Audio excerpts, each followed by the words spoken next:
Hello, my lovely angels. This is your girl Sim back with another episode of the Sim Squad. Hi. So, this is the monthly roundup of my perfume purchases, yay or nay. I have made sure that for the past few months I've been posting these consistently because I want to, like, for people who cannot watch all my videos, like they can actually like just go to this one and they can see the ones I've purchased and then analyze for themselves, like if they would like it or not. So I am happy because many of you all told me that this helps, and that was my intention, like to do the roundup so you don't have to watch all my videos, like just the ones like whichever suits your time. And I'm planning to start making reels as well, where I'll do like a 1 minute or less about a perfume each. Like each reel will be a different perfume, so those will also help people who want to get a quick review of a perfume, you know. So guys, please keep giving me ideas because like sometimes these come in my mind, sometimes they don't, you know. So yeah, reels are something I do need to start because as much as you guys would think that my numbers are increasing in terms of subs, but my income is not. So something weird is going on with YouTube, I feel, but let's see what happens before the end of the year. So I do think I need to start like the short format because I think maybe they're trying to promote those more. I'd spent so much money in the previous month, so I have only 7 perfumes. So odd number again, I like that. But let me like go through them, and I'm gonna try and be as concise as possible in these videos so that like if you want like a more thorough explanation, then you can go to my videos for those actual collections. So I have 3 collections in front of me right now. As you guys know, I usually try and purchase like a collection so that you guys know that all of them, like how they're different from each other and which one would probably suit you better. So let me start with this one first because I don't want to spray strong perfumes in the beginning itself, otherwise I'll start like getting anosmic and I don't want to do that. So the first one is from the Mohra collection of Lattafa. This is the Silky Rose. First off, the bottle, it's so impressive. Like for me, like the bottle matters a lot.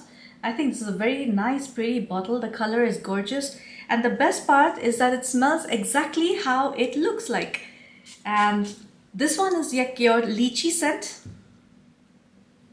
Wait. Lychee scent that doesn't smell like Delina. So I was so happy because initially I was like, oh my gosh, the main note is lychee, and I'm like, oh my god, it's gonna just smell like Delina, and it was not. So this is classified as a floral. On Fragrantica it's got 4.52 and is compared to Penhaligon's The Favorite. I haven't smelled that. The Favorite, if I'm not mistaken, is quite pricey, but there are a few others like Zizonia and a couple of others that I can purchase, and I'm thinking whether I should get those or not. Let's see, because those are kind of like exotic perfumes, but let's see. Like I have so many other perfumes from Middle East to review that I cannot like divert to like expensive perfumes. Anyhow, the top notes for this are rose, pink pepper and lychee. So you can imagine my conundrum. I'm like, oh my god. When I saw this, I was like, oh my gosh, it's going to be Delina. It is so not like Delina. Middle notes are rose, musk and lily of the valley, and the base notes of musk, vanilla and patchouli. So it's a whole lot of musk, a whole lot of rose. You have your pink pepper and lychee in the opening. That gives it that nice kick in the beginning. But the sweetness of and freshness of the lychee. If you've had the lychee fruit, you know, when you eat it and when you take that first bite, it's so juicy. And that nice cold feeling you get the moment you have that, it's undeniably present in this perfume. Then of course comes your rose, but this rose is not a heavy rose. It's not a red rose. This is a light pink rose. Like it's there, like there's in a very subtle way. It's not like dominating the perfume. It is just giving some assistance, which is what I like. So this is basically your lychee fragrance. Then comes the musk, vanilla and patchouli, which give it that sweetness again, that longevity that it needs, because if it's just lychee, it's gonna be gone like within like an hour or two, you know. So this one was like, again, when I sprayed this, I was expecting another version of Delina and I was not looking forward to it, especially when I saw the bottle. I'm like, oh my gosh, it's gonna be one of those pink perfumes. They ruined the color pink for me. Pink is my favorite color along with orange and everything in between. And like I absolutely hated the fact that every time I would see a pink bottle, I would assume it would smell like Delina. So I was very happy, of course, like when I smelled this and I was like, fresh lychee. Then you have your pink pepper in the opening, which goes away really fast. It's not ticklish in your nose at all. It doesn't like actually stay. Whoops. Although rose is not like dominant in this, the perfume is called Silky Rose, and it does feel like a very silky, smooth consistency, and because of the lychee and because of the musk, and then of course like the rose is there. So like in the middle notes, the rose does come forward, and you need to be careful because if you don't like rose perfumes, you won't like this perfume. But if you're trying to start your adventure with rose perfumes, this one is going to be like a hit for you. Like I don't think anybody who would smell this, even if you don't like a rose, you would still like this perfume just because it doesn't claw you, it doesn't smell like a night perfume, and it definitely does not smell Middle Eastern. It smells like a fresh, nice, pretty perfume. It smells like you're wearing a pretty pink summer dress and going for a picnic or something, or you're hanging out with your friends, or you're in a brunch, you know, and this is like a very brunch kind of fragrance in my opinion. So yeah, it's a very friendly perfume. It's like a very dainty perfume. It's very like a girly girl kind of perfume as well. So you won't, although there's rose in it, it doesn't smell mature, if you know what I mean. Like rose is normally associated with mature perfumes, you know, but this one is not. It's just so light, it's so fresh, it's so beautiful. Like for me, this cannot, like, no one can go wrong with this perfume. It's beautiful, definitely an easy blind buy if you like, if you're okay with rose. And even if you're not, if you're trying to start, I would start with this one. It's definitely spring summer, and I would prefer wearing this during daytime, although in the evening also it can transition to the evening, but like I don't know, it'll be more fresh and uplifting during daytime. The longevity for this is like a good 4 hours. The projection, unfortunately, it'll be like a 1 feet scent bubble. So only when people come like really close to you, they'll be able to smell this. But it definitely will have that nice bubble around you, maybe like 1.5 feet, you know, like a little bit more. But every time people pass you by, they will smell this and they will immediately associate you being like someone really pretty, someone very light, like somebody who wears white or baby pink or like pastel colors, you know. I had rated this perfume 7 out of 10, and I think I want to change my initial rating for this. I would give this an 8 out of 10. Why? Because out of all the rose fragrances that I have, and you know, because I recently made a only rose perfume review, and this one like sticks out from all of them. This one and amethyst, of course, but that's a different league altogether. But this one for me, daytime and everything, even for like wearing this before sleeping, I think it's a very pretty, pleasant perfume, and I have been reaching for this a lot. So yeah, I would like change my opinion to giving it like 8 out of 10. And the celebrity I had assigned this to was Selena Gomez, like hands down. Like the moment I thought of it, like you would think I would associate it with Barbie or something like that, so it would be Margot Robbie. But no, this is a very Selena Gomez. It's very comforting, it's very cozy, it's very, you know, even the way her voice is, like, you know, I can associate her with this perfume. So this one was a definite yay for me. If you like rose, by the way, you have to try this perfume. The next one is from the same collection, and this one is Lattafa Mohra. Mohra is, the moment I saw this bottle, the moment I saw this, I was like, this is going to be Penhaligon's Halfeti. And I was so right. The perfume, even the first spray, it smells like a Penhaligon's. You know, like, you know when you're passing the shop of Penhaligon's, that's the scent you get. Now this one is a spicy oriental. So I don't know why people stopped using the word oriental, because it was a good description of like the silk route, like the entire, like if you don't know what silk route is, just Google it. It was a trade route, and like it went through some certain countries, and oriental was kind of associated with that, right? This has that spicy cedar kind of scent. It's a very woody, spicy perfume. On Fragrantica, it's got 4.24. And the top notes for this are saffron, lavender, blood orange, and bergamot. Middle notes of black pepper, rose, and cashmere. And the base notes of patchouli, sandalwood, cedar, labdanum, and musk. So it's your very masculine kind of scent. Although I feel it's unisex, it's leaning masculine. So not necessarily a blind buy for women, but for men, it's an easy blind buy. It's such a nice perfume if you like oriental spicy perfumes. This is like the definition of oriental spice perfume.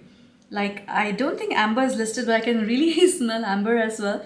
But maybe it's a combination of the sandalwood and musk that's giving that resinous feel to it. This smells like a perfume that's old. It's like, you know how you leave wine for thousands of years, and then thousands of years, 500 years, I don't know much about wine, guys. So like you mature it, right? This also smells like a perfume that was matured, and it smells like it was matured in a cedar, a barrel made out of wood, you know, and then like this perfume comes out of it. So that cedar is there, like right there. And by the way, this is compared to Penhaligon's Helfeti. You know, Helfeti has like a couple of different flankers, right? This is the Helfeti cedar. It's the closest to that. It smells very, very expensive. It smells very, very dark. It's a very dark perfume, very mysterious, very, I don't know why, it just immediately takes me to like dark age, not dark ages, but like, you know, those times where, I don't know which age that would be.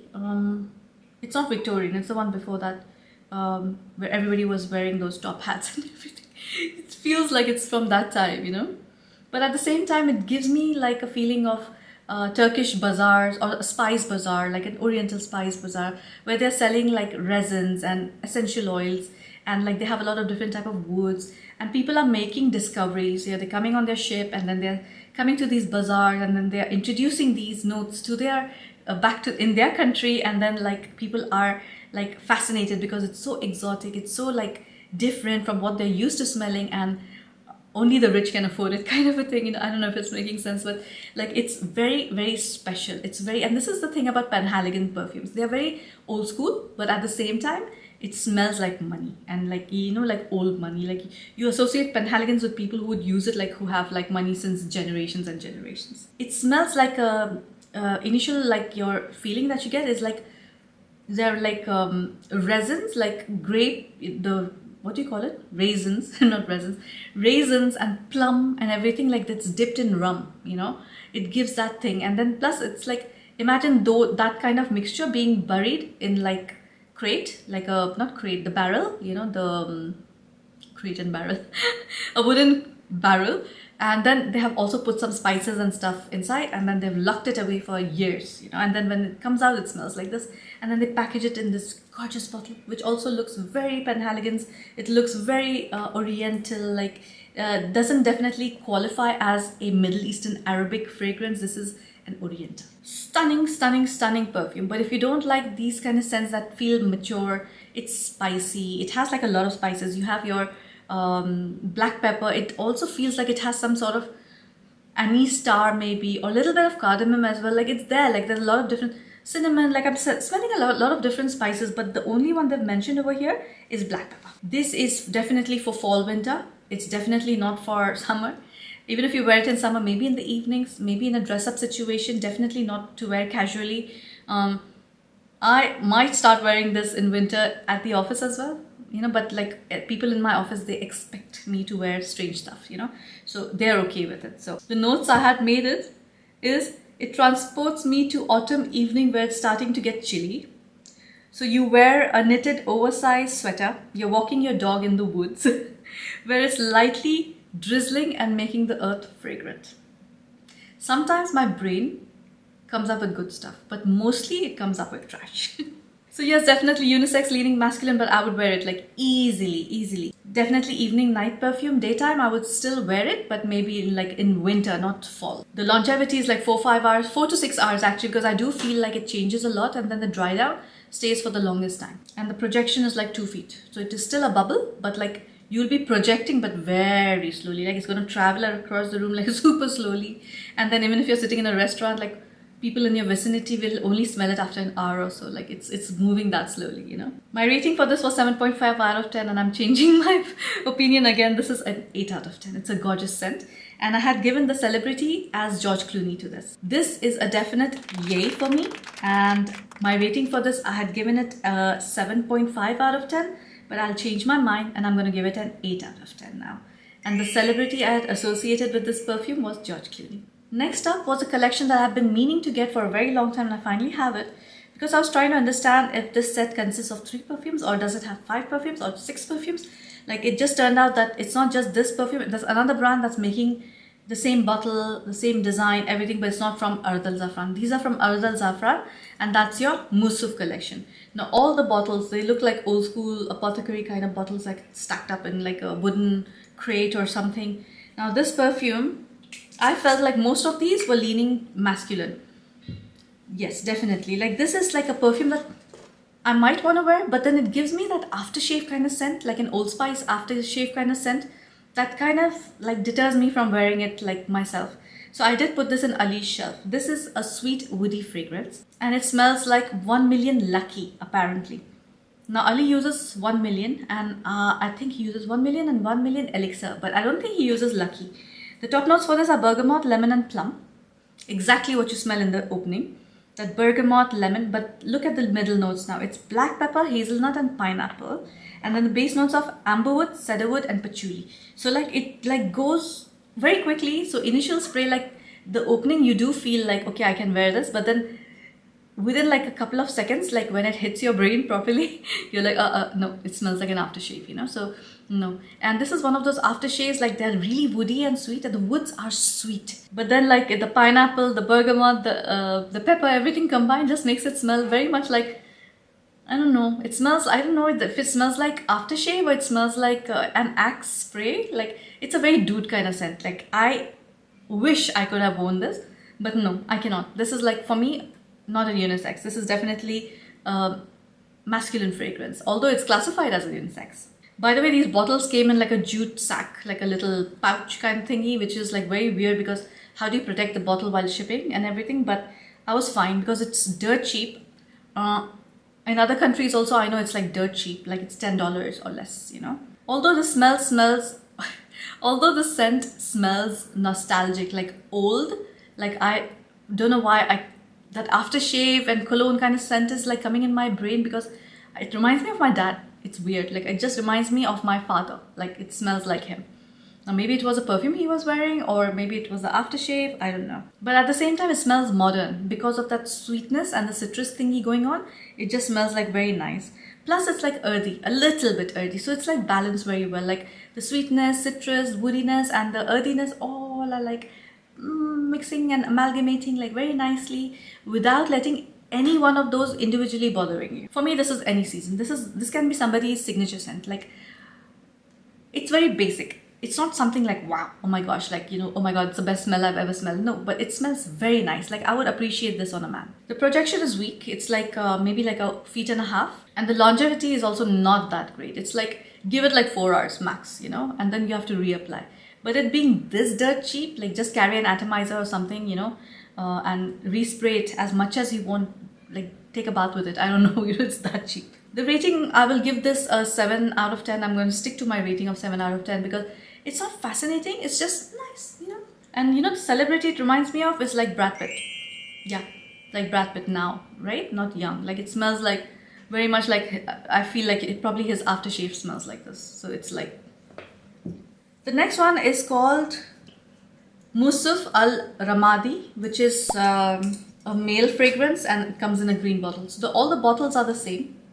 They literally are exact dupes of each other. Like just the colors are different, you know. See? This one is super masculine. This is like aromatic spicy. Like in my opinion. None of these are listed on Fragrantica, by the way, which is weird because these are old fragrances except for the new one. And I feel like they should be on Fragrantica because like they are like quite popular. Like a lot of people use them. Now this perfume compared to the original Mousuf, it packs a punch. You feel it. You feel like it's a man perfume, you know. It's a little sporty as well, like the sporty kind of sense, like Invictus. Or, let me see what it, okay, so it smells like Jean Paul Gaultier's Ultra Male. I've not smelled it, so I don't know how that smells. The top notes for this are bergamot, orange and lime, very male oriented. Middle notes of violet, nutmeg, pepper and cardamom, all the spices you can imagine. And the base notes of oak, musk and amber.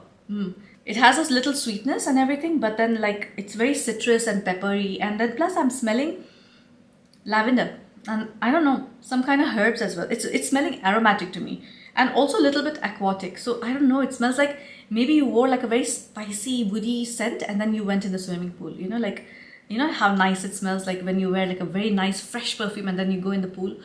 It's the best. This is again any season, anytime during the day. You can wear it to work, you can wear it to an event, you can wear it to a date, you can wear it wherever you want. This is like one of those fragrances like you feel like, you know, you see those ads for body sprays and deodorants where the girls are like all going crazy after a dude. It smells like that. I've written a note over here. This perfume exudes confidence and I feel it's like a very Magic Mike perfume. Protection is good on this one. It's like good like 4 feet and the longevity is like 8 hours. Like this one lasts a lot. And the celebrity also, I chose someone from Magic Mike. It's Joe Magnamilio. So this one is like a definite yay for me. I don't think any man will not like this perfume. It's a very pleasant, a very nice perfume that's strong, projects, lasts long, and it costs like nothing. So go for it, guys. This is a beautiful perfume, definitely worth a buy. Now the last one from this collection was like an absolute disappointment to me, because I love the bottle so much. It's my two favorite colors. It's pink and orange and everything in between. Like I said, the bottle is like so cute and so pretty. The colors, like the ombre effect between the two colors, so beautiful. But then I sprayed it and then I completely lost all respect for this perfume. Ooh, oh my gosh, it's so bad. Like, oh my gosh, I remember it being bad. I didn't remember it being this bad. It smells like a cheap perfume, like a cheap, sweet perfume that's... you would get oils for this like a long time ago, and then many people started making body mists and everything that would smell like this, and people would spray this body mist because it would smell but not smell good. Let me tell you something. First of all, compared to Angel Noah, next month I'm getting my Angel Noah, so I'm going to compare it to this one, and I'm also planning on getting Alive by Maison Alhambra. So I'm going to see which one is closer, but this is compared to Angel Noah by Mugler. Top notes of this are lychee, rhubarb and strawberry. There's no freshness of lychee. I feel it's very rhubarb, and the strawberry is like super fake strawberry. The lychee is also super fake. Then you have a heart notes of rose, vanilla and apple. Fake. Base notes of white musk and cashmere. Maybe it's true, but like it just smells like a dirt cheap kind of perfume. Like I would not come close to this perfume. It'll repulse me. If somebody was wearing this, I would actually get physically repulsed because it smells really bad. Now I know a few people do like this perfume, but I don't know how. It has no grace, it has no refinement, it has nothing that would be like juvenile. And even like juvenile, like I would never let my nieces come near this kind of perfume, like no way. It's like, it hurts your tooth, it's that sweet. Plus, to add to all that cheapness, there's musk which smells cheap, and it's that musk which I don't like. The whole perfume is very overwhelming, and it reminds me of somebody wearing this perfume, this kind of perfume, when I was a kid, and we would go in the school bus, and then some random kid would throw up, and then the whole bus would stink of this perfume and puke for the next 3-4 days. I know that's horrible. I know I shouldn't say that, but it's just the way I feel. It reminds me of stuff which is like just coming in my head. Anyhow, this is a definite nay for me. No, at no cost. Nobody should wear this. Really bad. Now, if I want to really I'd given it a 4 out of 10, which I feel is very generous. Season, spring, daytime, very, very feminine, very fake candy sweet kind of perfume. And the celebrity, I don't hate anybody that much, so I'm not going to associate this to anybody. I have last two, and thank God they're good. So the first one is Velvet Rose. I was absolutely in love with the bottle. Stunning, gorgeous, old school kind of bottle. And even the packaging it came in was very, very beautiful. Like it came in like a suede cylindrical kind of thing, and then this was on a pedestal. If you want like an in-depth review, go to my video somewhere. If you check my channel, it's there somewhere. This is your basic rose, like basic. Like if you want to smell a basic rose or use a perfume to layer other perfumes with a rose scent, this is your baby. Now having said that, it smells to me like rose and musk. So if you do not like rose and if you do not like musk, this is not gonna like suit you at all. The thing is, this musk is not bothering me. It's like just fine. This is definitely a pink rose. On Fragrantica, it's got 4.04, which is generous. It's compared to Armani Privé Rose d'Arabie, and I don't know how that smells, so I can't like actually vouch for it. It's definitely a floral, like you can't classify it as anything else. Top notes are rose and patchouli. Middle notes of labdanum and musk, and the base notes of amber and musk. So it's like a whole lot of musk, resin, labdanum, which is also like a sort of resin. Then you have your rose and patchouli. So it's like a very basic perfume. The listed notes are exactly what it has. That little interesting thing is happening because of labdanum.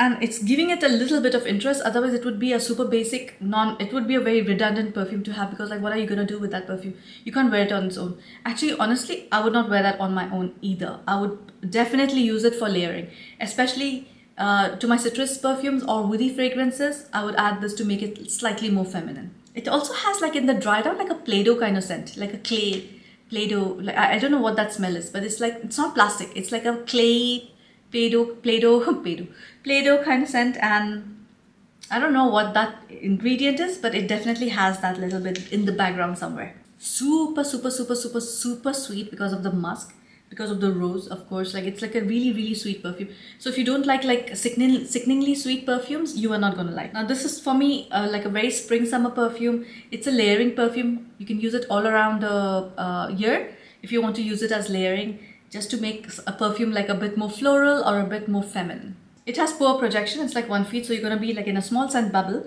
And the longevity for this is like 4 hours, maybe, like not more. It's a very like a light, mild perfume. It also kind of smells like old school. It smells not mature or old, but it smells like an old school perfume. Like, you know, literally, like if you have a vintage bottle like this, you find it in a garage sale of somebody's house or something, and then they're selling a perfume which they've not used for like 20 years, like, or 30 years, you know, and it kind of looks and feels like this, and it smells like that as well. But in my opinion, this was a yay. It was a yay because it does give me some value, because it looks good, first of all, on my shelf. Secondly, for layering. I'm only keeping this perfume for layering, because on its own, it's really not breaking news or something. I had given it a rating of 6 out of 10. The reason why is because, again, it's not that substantial. You can live without it. And I did not assign any celebrity, or did I? I don't know. I don't think I did. Last but not the least is it's from the same collection. This is the Velvet Oud. That's the cap with the logo. That's the bottle. Very beautiful. Very nice. This one is your oud and leather. This one again, I think both these perfumes are going to be good for layering. This is like a very strong, potent leather oud, which is animalic. Leather that's animalic. It's very man perfume. I would not come near this perfume. If Ali sprays it, I would not come near him, because I would not want me to smell like this.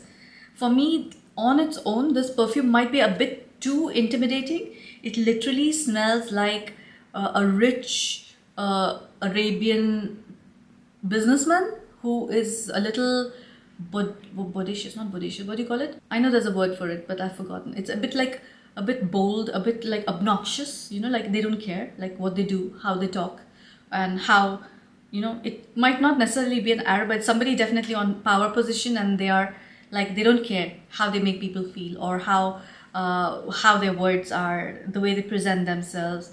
It's very obnoxious. But at the same time, wait. Don't spray it and just decide that it's too strong, you know, because once it starts like going into the middle notes and the base notes, it smells beautiful. This, again, I say, like, it has to be layered with something. Even for a man, like for me as a woman, I would not even use this for layering, but for a man, this is like for sure very good perfume. But maybe layer this with something aquatic, fresh citrus, you know, like it'll just make like a very good perfume. Like I would like say like something like Rare Carbon, you know, like from Afnan. It would start smelling like that if you layer it with something citrus, something like fresh, aquatic. So the notes are leather, agarwood, incense, citrus, amber musk, and cinnamon. I can't smell anything else except for leather and agarwood, and I can't smell that incensey thing either. It definitely smells like a Tom Ford fragrance. Like I feel like this would smell. Did they compare it to something? Oh wait, on Fragrantica it's got 4.24, which is like a lot. Like people love it, and they say it's like the same DNA as Ombre Leather or Oud Wood by Tom Ford and Rare Carbon. So yes, like if you want it to be like wear like a perfume that gives you that power, like if you want to intimidate someone, if you're going for negotiations or something and you want to have the upper hand, go and wear this perfume. But mix it with something else like citrus. For me, this is like an evening wear or a fall winter for a man. Very, very masculine. It's a definite yay. Projection is like 6 feet. Longevity is 8+ hours, just goes on and on and on, because these two ingredients, leather and oud, they're going to last you forever. And the rating I had given this to was 8 out of 10. So although it's not like my personality, or I would not, but the perfume really impressed me just because of its sheer power, you know, the intensity, the strength, the longevity, the projection, everything. Like it's like screaming their name, you know, like it's a person who's screaming their name when they enter, and everybody would notice them. I can't think of any celebrity who would wear something like this. It has to be like a dude, but not like a sorority guy. It has to be somebody really like powerful and like, but also like at the same time dresses very well. So I don't know. Anyways, guys, this is it for today. I hope you learned something from these perfumes. I know there were very few, they're just 7, but I'm trying to like control my purchases because I'm literally not making money now, because I'm spending more than I'm earning from YouTube. So I rely on my salary as well as the money I get from YouTube. It's becoming a bit too much. So I'm going to slow down a little bit. So you're going to see lesser and lesser purchases from me, but I will definitely purchase things that are relevant, and especially if they're new releases from Lattafa or Ard Al Zaafaran, like any of these brands that are like easy to work with because they're not too expensive, I'll definitely be getting those. So that's it for today, guys. I'll see you in the next one.